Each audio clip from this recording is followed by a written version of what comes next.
welcome back to the channel. Welcome back to Meet Your Neighbours, and we have a very, very special guest this week. We have special guests every week, but I'd love to introduce you to our good friend, Nacho Bidness.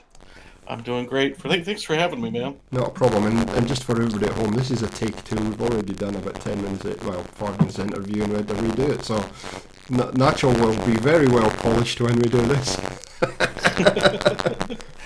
Actually, you sound. There's a lot of static in your voice. Okay, I don't know if you're listening to some headphones or monitoring. Give me 2 seconds, Nacho. That's a million times better. Okay, no problem. Thanks for that. So Nacho was telling me he lives in the Midwest of the US. You're a city boy. You love being in the city. You maybe just want to give us a background why you love the city so much, mate. I guess partly because I grew up in a good-sized town. Mm-hmm. Also, I am extraordinarily lazy. I like having everything close by and close together. And also, I have sampled the other side and lived in a town that was smaller than 50,000 people. Mm-hmm. For about 3.5 years, I lived in a pretty small town, and it was the height of excitement when the census results came out, and we found out that the town had exceeded 50,000 people, because that meant that we were going to get an Olive Garden. Fantastic. Olives. So what? I mean, once you get an Olive Garden, what then happens? Anything? I mean, who's responsible for it? For instance, there's a lot of businesses, not just Olive Garden, that will monitor towns, and towns that exceed 50,000 people, they will pretty much automatically put in a location. oh, really? Interesting. What's the significance? Do you know what the significance is? I think they just feel like that once they hit 50,000 people, there's a large enough market to support a location. Oh, okay. Interesting. Did they have any like doves as well? Do you get doves or were your olive branch or not? No, probably not. No. Gotta get that part of the country, they would have just shot and eaten the doves. You have to get another 50,000 for the doves. So you were saying your YouTube channel has been up a couple of years, nearly going into third year. What's the motivation for starting the channel in the first place? So it kind of grew out of some interactions with the Mad Queen show. Mm-hmm. Back in the day, even more so than now, I think, she was very interactive with her community. Mm-hmm. And she was, at the time, very focused on Fallout 4. Her focus has shifted since then, but at the time it was Fallout 4, and she was doing builds and taking viewer requests, and she had taken one of my ideas and kind of ran with it a little bit, Mm-hmm. but done it not the way that I had envisioned. I think that I had done a poor job of communicating, and so I messaged her and said, "Man, I just wish that I could show you what it was I was talking about." Mm-hmm. And she said, "Well, what are you waiting for? YouTube is easy." Okay. Now, on the one hand, bless her for getting me off of my behind and getting me started. Mm-hmm. On the other hand, what a lie. And you believed it. just a blatant lie. And yet, even though of course I have not turned into the new PewDiePie or anything, YouTube has been a very fun, creative outlet, and has also introduced me to a number of good people Mm-hmm. and good friends. For example, I am on vacation next week, and I am going to be in JPEG Odeth's town. Nice. So we're going to try and meet up. Cool. So, that's pretty cool. This is a guy I would have never met Yeah. outside of YouTube.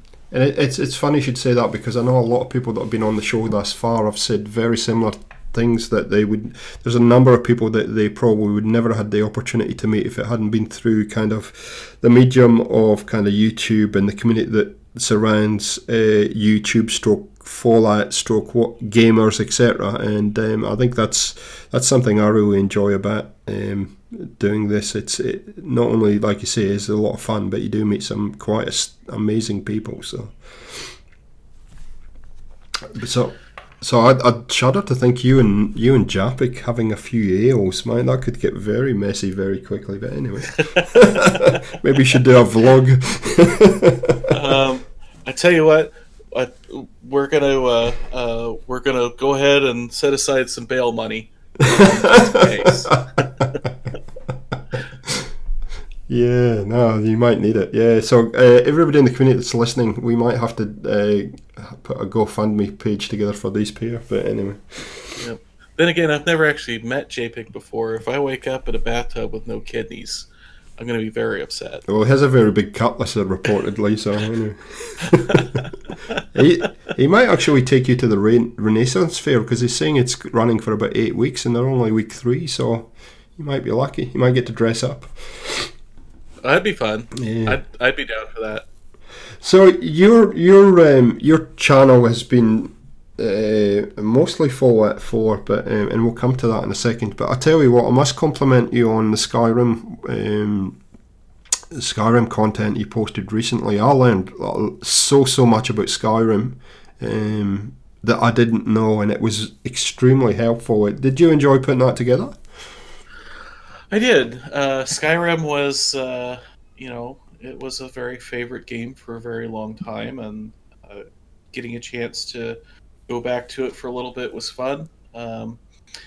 That little short sub-series mainly came out of, there was a streamer that I'm not going to name any names because I don't, that was using the restoration potion exploit, but only a little to get his character the way that he wanted. And I was like, man, I just don't like that particular exploit. Yeah.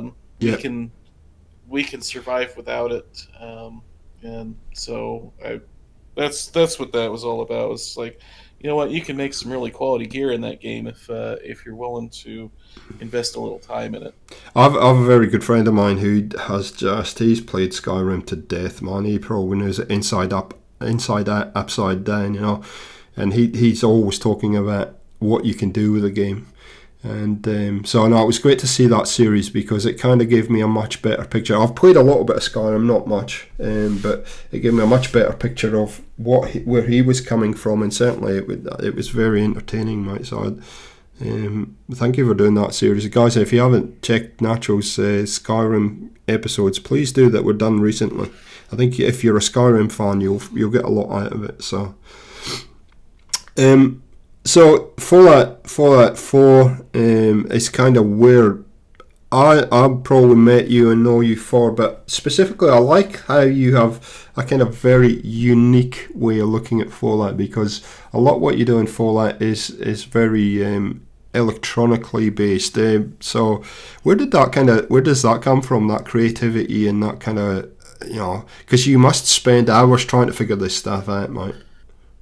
Oh God, so many hours. But it that is because I got tired of people saying, "Well, you can't do this or you can't do that with the electrical system," and it's like, dude, I have seen people build computers that can add, subtract, multiply, and divide with the electrical system in this game. Don't tell me there's something that we can't do with this. It also is just kind of fun to put together some contraptions that other people aren't doing. Mm-hmm. Anybody can build a shack, and anybody can build and decorate a bar, Mm-hmm. but not everybody can put a combination lock on the outside of their shack that shoots a flamethrower if you put the combination in wrong. I love it, mate. I actually love what you do because, like you say, it's not something that's mainstream. It's something that's very specialised as far as Fallout. But I also agree with you with Fallout. Not just with what you do, but in general, that you should not limit yourself what you can do, especially with Fallout 4. It's there's you can pretty much build or create most things. I can't think of a thing yet that I can't somehow pull off in Fallout 4. Mm. It may not be exactly the way that it is in my head, but I can at least do some kind of approximation of just about anything. Was there a point? Um, Was there a point where you started that kind of, you know what, this is what I want to do for my channel as far as figuring this stuff out, or is it just something that you do in real life, or I mean, where was the starting point for these kind of videos? oh, for the electrical stuff, man, I don't even know where that kind of started. I'd probably have to go back and look at old videos and just Mm. see where it started. Really, the starting point for my channel was wanting to tell stories because I got kind of this thing where a lot of the Fallout 4 builds that I would see Mm.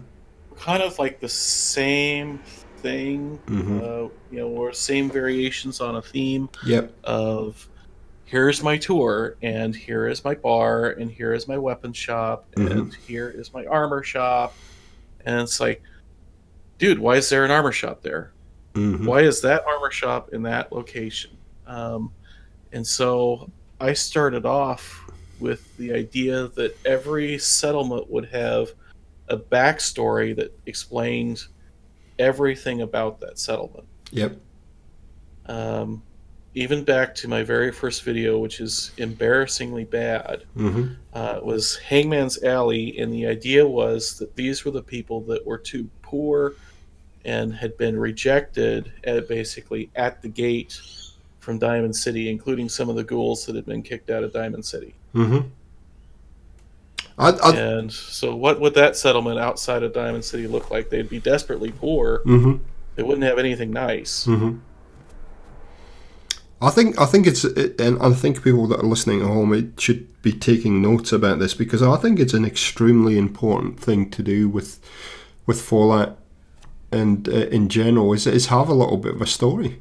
I know Mikey has recently started doing a series where he's put a storyline together, and we spoke about it many times. But I think it's underrated thing to do, Mike. But I think you've hit, for me, a very, very important point on the head because to have that story and then build around it kind of and have it all come together is I think it from an entertainment and a content watching point of view is very important. So, Well, I hope so. There's been. I always like to add a Fallout twist to things. mm-hmm. One of my other early builds that I really liked that still only has 33 views after 3 years was Murkwater Construction. Mm-hmm. The second part of that tour explained how the people there had a very confused idea about what the sacrament of communion meant, and words, I'm going to get the quote wrong, but essentially, at one point, Jesus said, you know, this is my body, take and eat. Mm-hmm. And they got very confused and took that in a very literal sense. And so it's a church, but they capture people to eat. Mm-hmm. It's this little sting in the tail of, up until that point where I kind of go down this hidden door that is behind a bookcase and completely concealed from the outside. Mm-hmm. Up until I hit that, everything's been like, these people will give you free water. They're super nice. If you're on drugs, they'll try and get you off the drugs. Mm-hmm. That's That's a very Fallout thing, right? I was just going to say the same thing. It's a very Fallout thing to do. Every Fallout story has a sting in the tail. Yeah. There was a one that I did at the slog that was um, basically it was this the slog was held up as this place that ghouls could be ghouls, Mm-hmm. and I thought, well, let's turn that on its ear and make these folks ghoul supremacists. They will, Mm-hmm. if you're a regular human, they're going to capture you and enslave you, um, or even just some goofier things Mm-hmm. like the Jamaica Plain. There was the treasure of Jamaica Plain, and um, I had a guy there that for 30 caps would tell you the story of how he recovered the treasure of Jamaica Plain. Nice. Um, it all being useless art that has absolutely no value in the current Fallout world, he turned it into a shooting gallery. Wow. It's interesting, Mike, because, like you say, it's a very, very Fallout thing to do. And the thing I like about Fallout games is that sometimes you come across these things which have a story, and you can see they have a story, and you're like, what are they trying to tell us? Like the teddy bears or the skeletons or whatever are in certain positions, or I've got certain props, and you're like, So it's good that you've kind of gone that extra mile to maybe put your own kind of flavour to them and your own twist to them, because it is a very, very Fallout thing to do.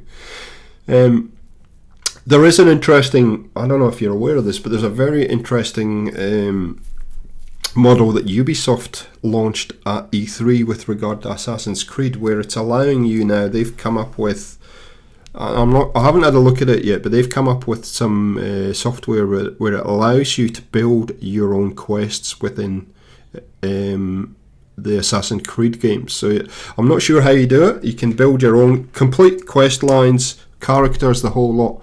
That would be so cool to do with a Fallout game. I would love to do that. That is fascinating. Yeah. That even if it's simply text that you interact with NPCs as opposed to something that's voice acted. Yeah. As long as there's something a little bit more complex there, then you can write a fetch quest. Yeah. Man, how cool would that be? Absolutely. I would love to make. I don't have the oomph, the get go to go write mods, but man, I would love to be able to make some quests for some fellow players. Yeah, well, I think it works very similar to kind of Creation Kit. It seems to work the same, similar to Creation Kit, in as much as, like, so the last Assassin's Creed Odyssey, last Assassin's Creed game Odyssey. If people might not know this, but there was a lot of kind of NPC dialogue in that game, and they would send you out to do certain things out on the map. So I would say it's revolved around that, and I would, for what I kind of read and the way that they've put forward, I think the voices are already there, and you choose the character, and whatever chat character that you choose, obviously their voice comes along, but then you write the dialect for it. So no, it's a very interesting twist, and something I'm going to play with when I get a minute, just to see how it works. But yeah, no, I think it would be fantastic for what you do and what you're describing. You do with Fallout. Just gives you another dimension of creativity to explore, I guess.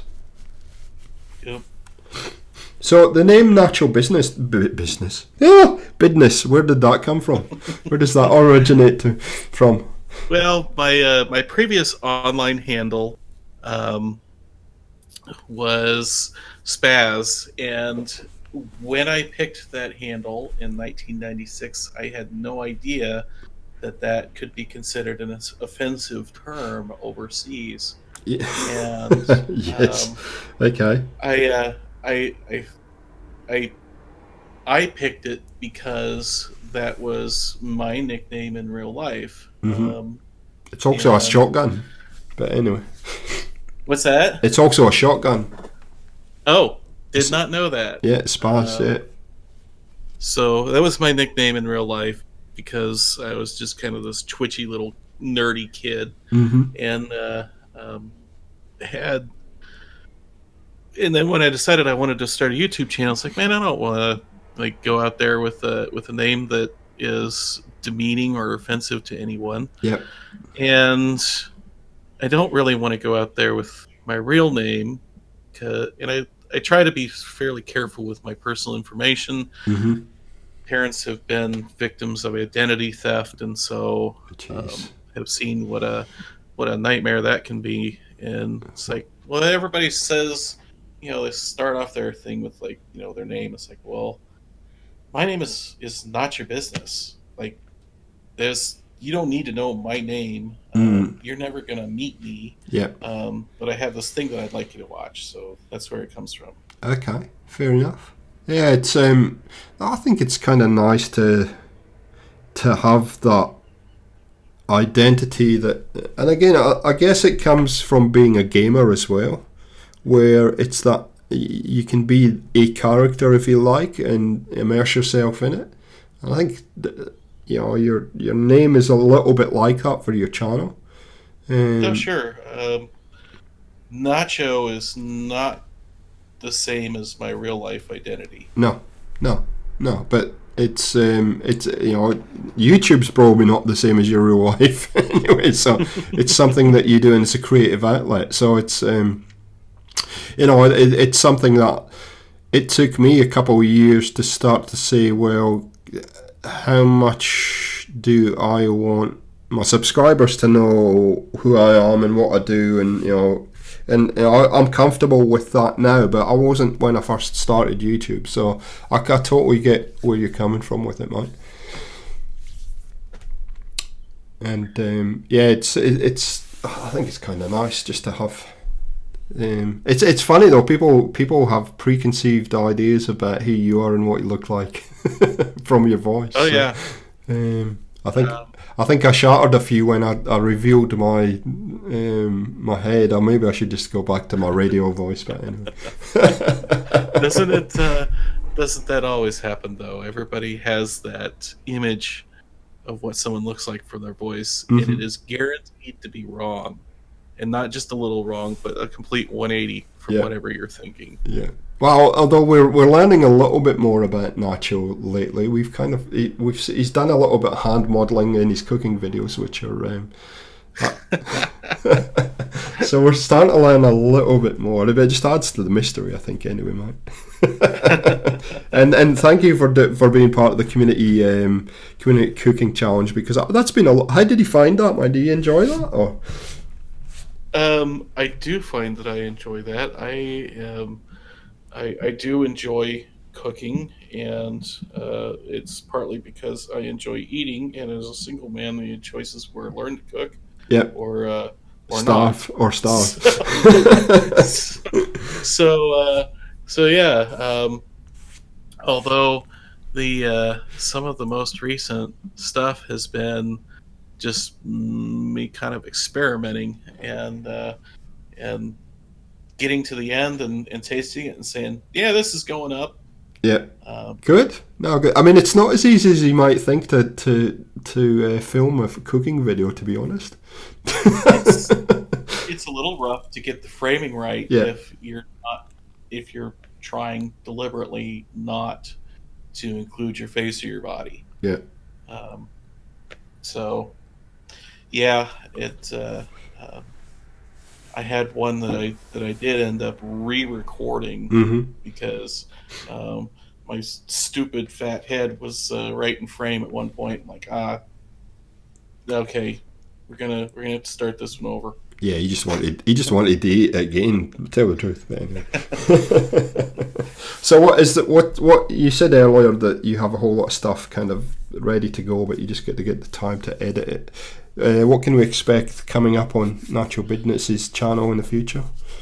I've got some more 76 content coming, but I think I'm about ready to set 76 down for a little bit, and maybe go back to doing some Fallout 4 building for a while. There's a couple of challenges that have been out there for a while that I've wanted to do. I really would like to do SARS, Trust Your Instincts challenge. I would like to do Quick Smokes Bootlegger Bootlegger Shack challenge.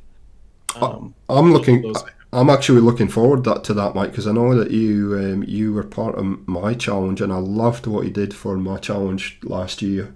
So I'm looking That was forward one of to. my favorite builds of all time, especially the little steam-powered tractor. I loved it. I Um, loved that little that tractor. stupid that little thing only took me probably 45 minutes or an hour to put together, but it's one of my favorite things that I've ever done. Nice. Mike, you done a fantastic job, and I thank you for getting involved in that. So yeah, I'm super excited to see what you come up with for Sarah and Mikey's challenges. So Yeah, the rest of that building, holy cow! I have no idea how many hours it took me to build that thing. That was a good one. You know, build something without. I think you allowed like one wall or something yeah, like it that, was or yeah, but maybe not even that. non-conventional Um, materials though. Yeah, yeah. Trying to find. Um, I used a lot of Place Anywhere. yeah, I'm but not ashamed to admit that. I don't think I could have done it without Place Anywhere, but it was still another fun exercise in trying to make something look realistic, yeah, in that I was able to use a lot of things from Nuka World that I hadn't otherwise used. For example, they give you a lot of like cardboard cutouts and stuff and stage dressing. yeah. It's like this makes absolutely no sense in the context of most settlements, but here, It if works. these things are made out of plywood, you nail enough of them together and you've got a wall. Yeah. I mean, and that was the whole point about that challenge. It was really just to try and get people to think a little bit differently about using materials in their builds, and I think a lot of people that took part in it. Actually, I saw some really amazing stuff after that challenge in their own build. So yeah, no, thank you for being participant. It was a lot of fun. I had a lot of fun in it, and it's amazing when you and I'm starting to see it with Mikey's in Voltgirls Bootlegger Shack. You give people one idea, and what they can do with it is just astounding, and that's what I love about the community. They take it to another place completely. I really hope that we get another game from Bethesda in somewhere in before Fallout 5 Mm-hmm. that has an expanded building system like Fallout 4 had. Because 76 doesn't cut it for me, mate. I've refused to No, use it. It's just too um, constrictive, I think, for me personally. So it it like I've done things that I would say I am proud of them in the context of 76, mm-hmm. and yet they don't hold a candle to what I have done in Fallout 4. Yeah, I agree. And I got to say, mate, your little the shack that you done, that little hijack or ambush shack, or however you want to term it, The was Troll Shack. the troll Yeah. shack was just genius, man. Just genius. I made a lot of friends showing that to people in the game, um, and it's those kinds of interactions that I know that a lot of people say that they don't like multiplayer games, Yeah, and I have had to revise my statement in that I don't like PvP games, but I do enjoy interacting with other players. I ran across a guy last week that was running a casino yep. out of his camp. Wow. He had set up so there's a random switch in the game, and he set it up such that he's like, okay, so if you get 3 green lights on these random switches, I'll double your money. Wow. And so he would sell you, just some random thing like a purified water for your bet, Mm-hmm. and if you won, you would he would then sell it back to you, and give you your caps. It's Fantastic. like that's awesome. That that is first off, every sucker that comes into this place, like myself, is probably going to lay down a few caps just because it's such a unique idea, Yep. and yet it was also something that I just found it wondrous. Like I had never thought of doing a casino before. And all of a sudden, I have all these ideas for a casino that I'd like to build in Fallout 4. There you go. Fantastic. I mean, it's. I think the best thing that happened with 76 was the fact that they gave PvP their own area, their own mode, and I think that has changed how 76 works, and it allows those kind of interactions to happen now. And yeah, there's a lot of funny people out there and very creative people that you come across in the 76 landscape, which I really do enjoy. I mean, there was a time my camp got invaded by nudists. There's a lot of sick people out there, apparently. There was 6 people that they were just. I was outside, like, getting some water or something, and all of a sudden, like, 6 people come running up to me, and they're like dancing in a circle around me, up and down, and I'm like, I don't know who these people are, but I'm afraid they're going to shoot me. So I tried to, like, duck into my camp, because this was still when PvP was a thing in adventure mode, and so I tried to duck in, and they were having none of it. Like, they managed to barge right past my door while I was trying to slam it in their face. They just dancing in circles around me inside of my camp. It's like, I don't know what's going on, but I'm gonna take a picture. And they went nuts. They were like, "You get it? This is awesome."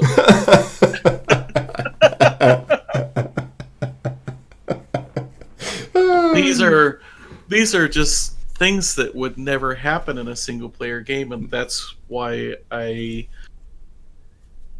encourage people to give 76 a try. It has its problems, don't get me wrong, but there are these little moments that I think make it worthwhile. Oh, absolutely, mate.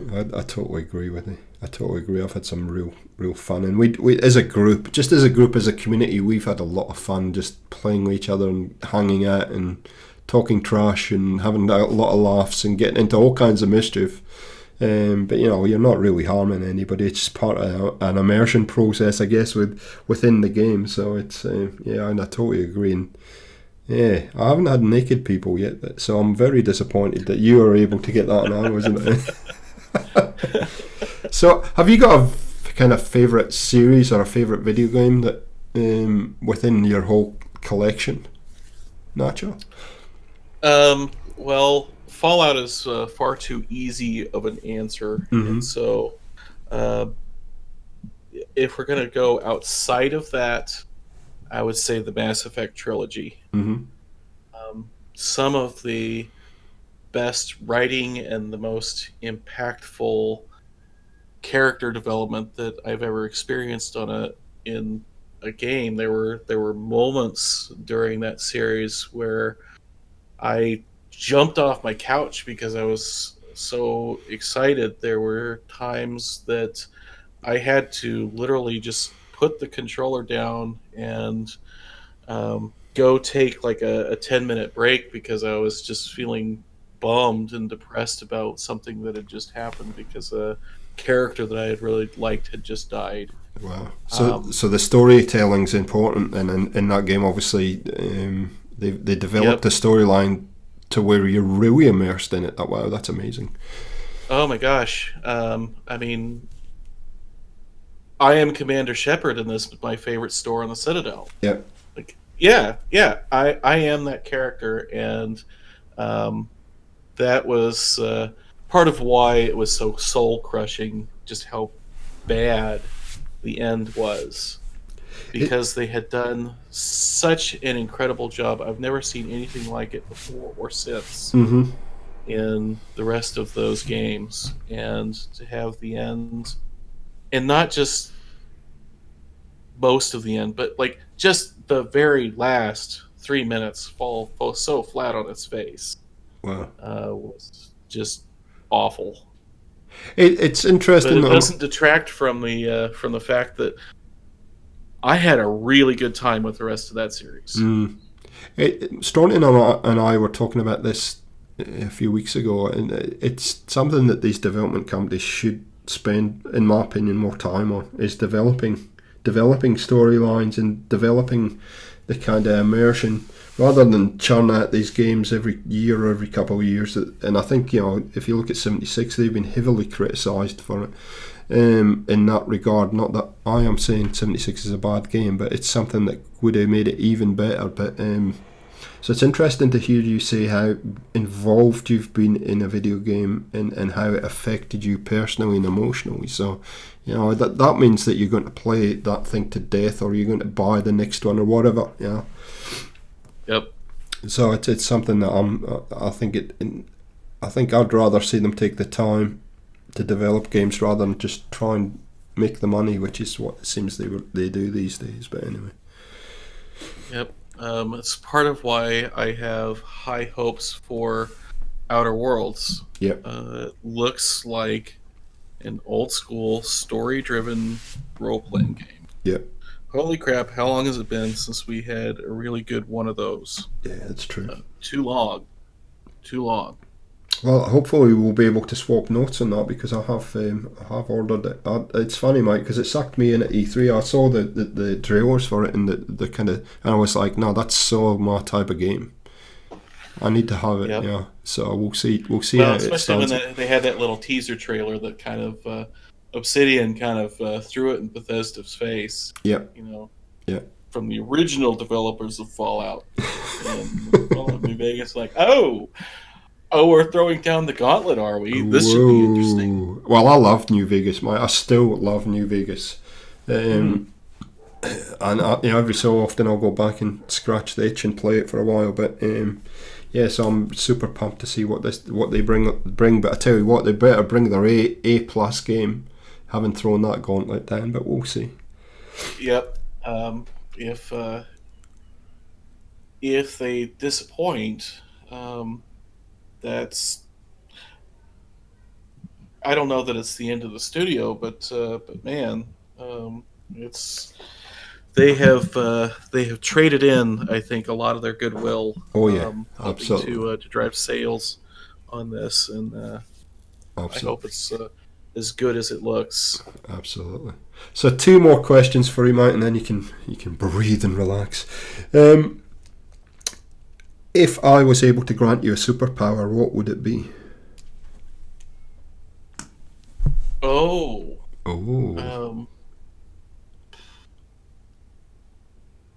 The ability to fly. Is there a reason why? Because I am afraid of heights.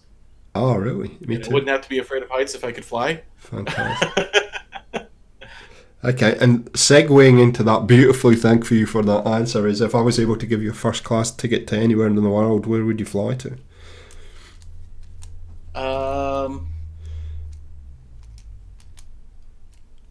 I would fly to Paris to start, but I would really love to spend a month exploring Europe. Fantastic. It's one of the things that my friends did in college. Mm-hmm. I didn't have the money for that. I needed to go home and work. I needed to go home and work 2 jobs, actually. Yep. And it's one of those lifelong regrets, I think, that I didn't join them on that trip, because they talk about it to this day.